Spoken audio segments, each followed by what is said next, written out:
Everyone, welcome back to my channel. दोस्तों, प्रस्तुत है आज की ब्रेकिंग न्यूज़। खंड शिक्षा अधिकारी को मिला राष्ट्रीय पुरस्कार। पीसीएस अफसरों की होगी काउंसलिंग। आंगनबाड़ी कार्यकर्ताओं को 4 माह से नहीं मिला मानदेय। मोहल्ला क्लास चला रही अध्यापकों की बेसिक शिक्षा अधिकारी ने की तारीफ। बीएसए के निरीक्षण में गायब मिले शिक्षक समेत 4 कर्मी, रोका वेतन। उत्कृष्ट कार्य के लिए जिले के 2 शिक्षा अधिकारियों को राष्ट्रीय सम्मान। चुनाव प्रशिक्षण से नदारद 29 शिक्षकों का वेतन रोका, स्पष्टीकरण तलब। पहले चरण में 60.17% मतदान, पिछली बार से 3% कम वोटिंग। 623 प्रत्याशियों का भाग्य ईवीएम में बंद। आइए देखते हैं दोस्तों खबरें विस्तार से। जी हाँ दोस्तों, आप देख पा रहे हैं खबरें विस्तार से किंग्समैन ई-हब यूट्यूब चैनल पर। सोनभद्र सदर विकासखंड क्षेत्र के दरमौरा गांव स्थित एक होटल में मंगलवार को उत्तर प्रदेश महिला शिक्षक संघ का प्रथम स्थापना दिवस मनाया गया। इस दौरान शिक्षिकाओं ने एकजुट होकर अधिकार के लिए संघर्ष करने का संकल्प लिया। मुख्य अतिथि विद्या कन्या पीजी महिला कॉलेज की प्रबंधक अंजलि विक्रम सिंह, कवित्री रचना तिवारी, राजकीय कन्या इंटर कॉलेज की प्रधानाचार्य रंजना शुक्ला, राजकीय महिला महाविद्यालय की प्रवक्ता वंदना सिंह ने कहा कि महिलाओं को एकजुट होकर कार्य करने की जरूरत है। महिला शिक्षक संघ की जिलाध्यक्ष शीतल दहलान ने कहा। लखनऊ राष्ट्रीय शैक्षिक योजना एवं प्रशासन संस्थान नई दिल्ली द्वारा गुरुवार को वर्ष 2021-22 के राष्ट्रीय पुरस्कार के लिए खंड शिक्षा अधिकारी बक्सी का तालाब सतीश कुमार त्रिपाठी को चुना गया है। यह पुरस्कार शिक्षा के क्षेत्र में नवाचार व शैक्षिक प्रशासन में अच्छी गतिविधियों के सफल क्रियान्वयन के लिए दिया जाता रहा है। समारोह में शिक्षा राज्य मंत्री डॉक्टर सुभाष सरकार, भारत सरकार मुख्य अतिथि रहे।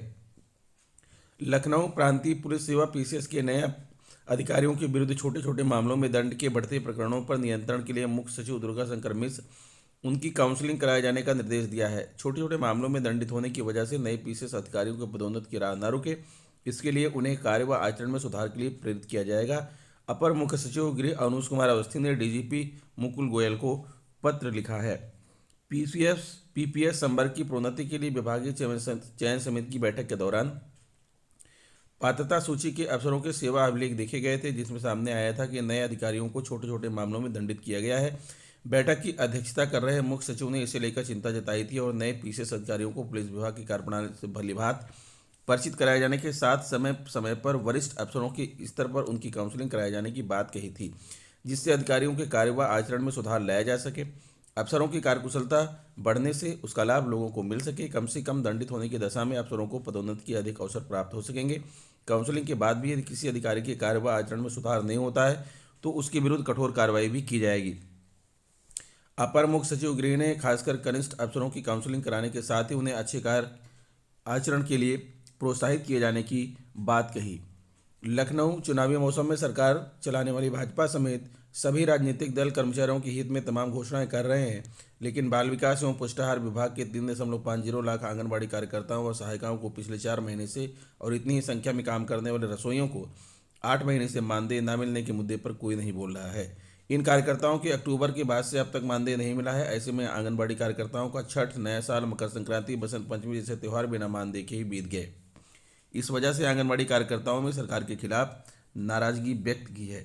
बता दें कि बाल विकास सेवा एवं पुष्टाहार विभाग में तैनात करीब 3.50 लाख आंगनबाड़ी कार्यकर्ताओं सहायिकाओं के अलावा करीब 4000 मुख्य सेविकाओं और 897 परियोजना अधिकारियों और 73 जिला कार्यक्रम अधिकारियों डीपीओ को भी अक्टूबर महीने से वेतन नहीं मिले हैं। शासन के अधिकारियों की लापरवाही के चलते विभाग के कर्मचारियों में हाहाकार मचा है। इस संबंध में आंगनबाड़ी कार्यकर्ताओं के संगठन ने शासन और सरकार के स्तर पर कई बार गुहार लगाया, लेकिन न तो सरकार ने इसकी आवाज़ सुनी और न ही मंत्री ने। सूत्रों का कहना है कि इस संबंध में विभागीय मंत्री को मानदेय भुगतान के लिए फाइल करीब 2 महीने पहले भेजी गई थी, लेकिन अब तक मानदेय देने को लेकर कोई फैसला नहीं हुआ। गोंडा जिला बेसिक शिक्षा अधिकारी ने विद्यालयों का औचक निरीक्षण किया। इसमें कई शिक्षकों के विरुद्ध कार्रवाई की गई। विद्यालय से नदारद व विद्यालय भवन निर्माण कार्य में लापरवाही पर वेतन बाधित किया गया। जिला बेसिक शिक्षा अधिकारी राम प्रताप सिंह ने शिक्षा क्षेत्र हल्दर मऊ के प्राथमिक विद्यालय अहिरनपुरवा का निरीक्षण किया, जहां समस्त स्टाफ उपस्थित रहा। विद्यालय में अतिरिक्त कक्षा कक्ष का कार्य बाधित मिला। उन्होंने निर्माण प्रभारी चंद्रिका सिंह को कार्य पूर्ण कराने का निर्देश दिया। प्राथमिक विद्यालय सुदईपुरवा के निरीक्षण में अतिरिक्त कक्षा कक्ष निर्माण कार्य बीते 24 सितंबर से बंद मिला। कक्ष की खिड़कियां अधोमानक पाई गई। उन्होंने निर्माण प्रभारी साहब शरण का वेतन रोकते हुए 1 सप्ताह में मानक के अनुरूप निर्माण कार्य पूरा कराकर उपभोग प्रमाण पत्र प्रस्तुत करने का निर्देश दिया। प्राथमिक विद्यालय दत्तनगर पहुंचे बीएसए को सहायक अध्यापक व शिक्षा मित्र अनुपस्थित मिले, जिनका वेतन रोकते हुए 3 दिवस के अंदर स्पष्टीकरण खंड शिक्षा अधिकारी के माध्यम से प्रस्तुत करने का निर्देश दिया। उन्होंने कंपोजिट विद्यालय बरवालिया कुर्मी का निरीक्षण किया, जहां शिक्षा मित्र अनुपस्थित मिले। उन्होंने सभी निर्माण प्रभारियों को अतिरिक्त कक्षा कक्ष का निर्माण 31 मार्च तक पूर्ण कराने का निर्देश दिया है। ज्ञानपुर बेसिक शिक्षा अधिकारी भूपेंद्र नारायण सिंह ने सुरगामा व ज्ञानपुर विकासखंड के आधा दर्जन से अधिक परिषदीय विद्यालयों का औचक निरीक्षण किया। निरीक्षण के दौरान बीएसए ने मतदान केंद्रों का भी जायजा लिया व संबंधित अध्यापकों को आवश्यक सुविधाएं पूर्ण कराने का निर्देश दिया।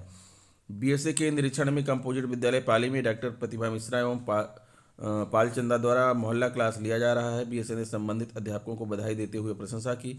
पूर्व माध्यमिक विद्यालय सूर्यगांव, प्राथमिक विद्यालय प्रथम प्राथमिक विद्यालय बहुता मतदान केंद्रों का भ्रमण किया एवं संबंधित अध्यापकों को विद्यालय में रैंप, शौचालय, बिजली व पानी की व्यवस्था दुरुस्त रखने का निर्देश दिया। बीएसए ने बताया कि समय से कार्य पूर्ण न कराने वाले भवन प्रभारियों के विरुद्ध विभागीय कार्रवाई की जाएगी। अनुपस्थित शिक्षक व शिक्षा मित्रों को स्पष्टीकरण प्रस्तुत करने का निर्देश दिया गया है। सही जवाब न मिलने पर उनके विरुद्ध कार्रवाई की जाएगी। बीएसए ने बताया कि चुनाव के दौरान जो विद्यालय मतदान स्थल के रूप में चयनित है, वहां की सारी व्यवस्थाएं प्रधानाध्यापक पूरी करा लें। यदि चुनाव के दौरान किसी भी मतदान केंद्र पर अव्यवस्था या कोई कमी पाई जाती है तो संबंधित प्रधानाध्यापक के विरुद्ध कार्रवाई की जाएगी। जौनपुर बेसिक शिक्षा विभाग में उत्कृष्ट कार्य करने के लिए बेसिक शिक्षा के 2 अधिकारियों को केंद्रीय शिक्षा राज्य मंत्री डॉक्टर सुभाष सरकार ने बुधवार को राष्ट्रीय सम्मान से सम्मानित किया है। इसमें जिला बेसिक शिक्षा अधिकारी डॉक्टर गोरखनाथ पटेल और सिकरारा विकासखंड के खंड शिक्षा अधिकारी राजीव कुमार यादव को शिक्षा में अभिनव प्रयोग और नवाचार करने के लिए राष्ट्रीय सम्मान से सम्मानित किया गया है। बीएसए डॉक्टर गोरखनाथ पटेल ने सोनभद्र में इंफ्रास्ट्रक्चर नामांकन और शिक्षकों के बारे में रियल टाइम डेटा प्रबंधन को बढ़ावा देने और अद्यतन डेटाबेस को बनाए रखने के लिए आईटी के उपयोग की सुविधा प्रदान की गई। इसके माध्यम से शुरू की गई डेटाबेस निगरानी जो स्कूलों में डेटा गुणवत्ता और तुलनात्मक अध्ययन का विश्लेषण करने में सहायता करती है। छात्रों की सीखने की क्षमता में वृद्धि हुई। नवाचार के परिणाम स्वरूप शिक्षा और प्रभावी प्रशासन के नीति संकेतकों को पूरा किया गया। वहीं कोरोना काल में जनपद जौनपुर में सिकरारा मॉडल रूप में वॉलंटियर के माध्यम से बेसिक शिक्षा के हर बच्चे तक निर्बाध शिक्षा पहुंचाने के लिए सिकरारा के बीईओ राजीव यादव को सम्मानित किया गया। अभिनव पहल के माध्यम से बेसिक शिक्षा को एक नई पहचान देने एवं सामुदायिक सहयोग के माध्यम से परिषदीय विद्यालयों की सुरक्षा संरक्षा को बढ़ावा देने की अनोखी पहल की। कानपुर देहात चुनाव ड्यूटी में लापरवाही करने वाले कर्मचारियों पर शिकंजा कसना शुरू किया गया है। बेसिक शिक्षा विभाग ने मतदान कार्मिक व पीठासीन अधिकारी का प्रशिक्षण न लेने पर कड़ी नाराजगी जाहिर की। प्रशिक्षण से अनुपस्थित रहने वाले 29 शिक्षकों का वेतन रोका गया। नदारा शिक्षकों से स्पष्टीकरण तलब किया गया है। चुनाव ड्यूटी कटवाने के लिए अभी से लोग जुगत बढ़ा रहे हैं। पीठासीन व मतदान कार्मिक बनाए गए काफ़ी शिक्षक मनमानी करते हुए प्रशिक्षण लेने नहीं पहुंचे। ऐसे शिक्षकों को चिन्हित कराया गया है। इसमें 27 से 30 जनवरी तक होने वाले प्रशिक्षण में अनुपस्थित रहने पर प्रवीण कुमार, सुभाष दीक्षित, राजबाबू, विमल कुमार मिश्रा, चंद्रेश सिंह, आशीष कुमार, सुबोध कुमार, महेश चंद वर्मा, जयकरण, राकेश चंद सक्सेना, श्रीनिवास शिवनाथ, सौरभ सचान, अशफाक राशिद, अर्पित महावीर, अनुराग का वेतन रोका गया है। इसके साथ ही शैलेंद्र सिंह, विकास शुक्ला, नवनीत, पंकज कुमार, अमित कुमार गौतम, योगन कुमार, दिनेश कुमार तिवारी, सर्वेश कुमार, विजयलक्ष्मी, लाली देवी और विनय प्रकाश पर लोक प्रतिनिधित्व अधिनियम के तहत कार्रवाई करते हुए उनका वेतन रोक दिया गया है। सभी 29 शिक्षकों को नोटिस जारी कर बीएसए ने रिपोर्ट तलब की है। बीएसए सुनील दत्त ने बताया कि बिना किसी कारण के चुनाव ड्यूटी में मनमानी करना लोक प्रतिनिधित्व अधिनियम का उल्लंघन है। शिक्षकों का वेतन रोका गया है। संतोषजनक जवाब न आने पर विभागीय कार्रवाई की जाएगी। लखनऊ विधानसभा चुनाव के पहले चरण में 11 जिलों की 58 सीटों के लिए गुरुवार को हुए मतदान में 60.17% वोट पड़े। वर्ष 2017 के चुनाव में इन सीटों पर कुल 63.47% मतदान हुआ था। पिछले चुनाव से इस बार लगभग 3.3% मतदान कम हुआ है। सर्वाधिक 69.42% मतदान शामली जिले में हुआ। छिटपुट शिकायतों को छोड़कर सभी 11 जिलों में मतदान शांतिपूर्ण ढंग से संपन्न हो गया। 11 में से 9 जिले शामली, मुजफ्फरनगर, मेरठ, बागपत, हापुड़, बुलंदशहर, अलीगढ़, मथुरा व आगरा फर्स्ट डिवीजन में पास हुए हैं। यहाँ 60% से अधिक मतदान हुआ है। सबसे कम 54.77% मतदान गाजियाबाद व 56.73% गौतम बुद्ध नगर में हुआ। मतदाताओं ने 73 महिला प्रत्याशियों सहित कुल 623 प्रत्याशियों के भाग्य का फैसला ईवीएम में बंद कर दिया है। इसमें 111 प्रत्याशी अनुसूचित जाति के हैं और 151 प्रत्याशी ऐसे हैं जिनकी आपराधिक पृष्ठभूमि है। चुनाव आयोग ने भयमुक्त और निष्पक्ष मतदान के लिए सुरक्षा के व्यापक इंतजाम किए थे। कड़ी सुरक्षा व्यवस्था के बीच पहले चरण का मतदान सुबह 7 बजे से शुरू हुआ। शुरुआत के 2 घंटे में करीब 8% मतदान हुआ। इसके बाद तेजी आई और दोपहर 1 बजे तक 35% मत पड़ चुके थे। मतदान शाम 6 बजे तक चला। कई जिलों की पोलिंग बूथों पर लंबी कतार लगी होने के कारण मतदान 6 बजे के बाद तक चलता रहा। मुख्य निर्वाचन अधिकारी अजय कुमार शुक्ला ने बताया कि सर्वाधिक 75.12% मतदान कैराना विधानसभा सीट के लिए हुआ। पिछले विधानसभा चुनाव में यहां 69.53% मतदान हुआ था। साहिबाबाद में सबसे कम 45% ही वोट पड़े। पिछले चुनाव में यहाँ पर 49.12% मतदान हुआ था। शांतिपूर्ण मतदान के लिए 800 कंपनी केंद्रीय बलों को लगाया गया था। इसके अलावा पुलिस की 9,464 इंस्पेक्टर एवं सब इंस्पेक्टर 59,030 मुख्य आरक्षी एवं आरक्षी लगे थे। चुनाव आयोग ने 27 कंपनी पीएससी, 48,136 होमगार्ड, 505 पीआरडी जवान व 6,061 चौकीदार भी चुनाव ड्यूटी में लगाए थे।